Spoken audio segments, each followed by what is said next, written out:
Hey, it's Sheena, and you're listening to Fiery Femmes, where ambitious women in tech, business, and beyond build financial freedom. Today, we're diving into a topic that's been everywhere lately: the 5% deposit for the first home buyers. You've probably heard about it on the news or have seen it on social media. You only need 5% to buy a home. But what does that actually mean? Let's break it down. So, what this scheme actually is, there's something that's called the First Home Guarantee. It's a government backed program that lets eligible first home buyers purchase a property with as little as a 5% deposit without paying the lender's mortgage insurance or LMI. Normally, if you put down less than 20%, banks see that as a riskier bet. So they make you pay LMI, which can add tens of thousands of dollars to your costs.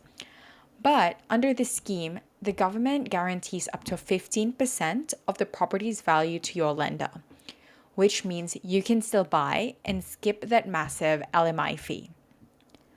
Why do we think the government offers it?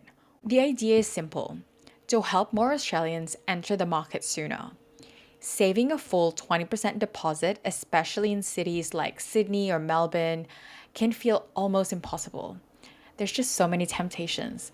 But this program bridges that gap so you're not stuck renting forever while prices climb faster than your savings.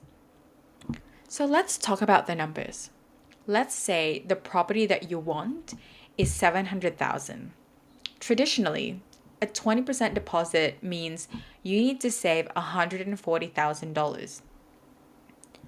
Under the first home guarantee, you can buy with just $35,000. That is a huge difference.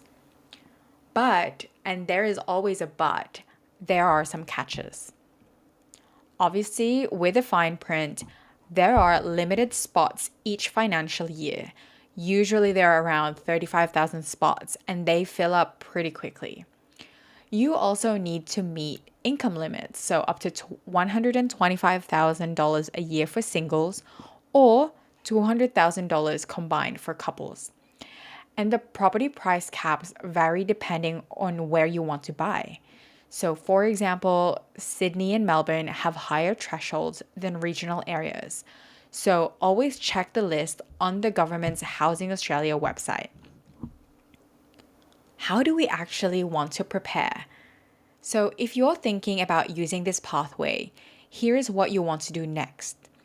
First and foremost, check if you're eligible: your income, your citizenship, the property type that you're after.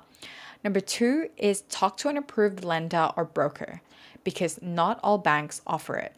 But also, I really do advocate for talking to a mortgage broker because they will help you understand the numbers, what numbers you need, what numbers you currently have. And most people don't really think of talking to a broker first, even before you're really ready. Number 3, get pre-approval early because those spots go fast. And last but not the least, don't forget about the extra costs: stamp duty, conveyancing, pest and building inspections.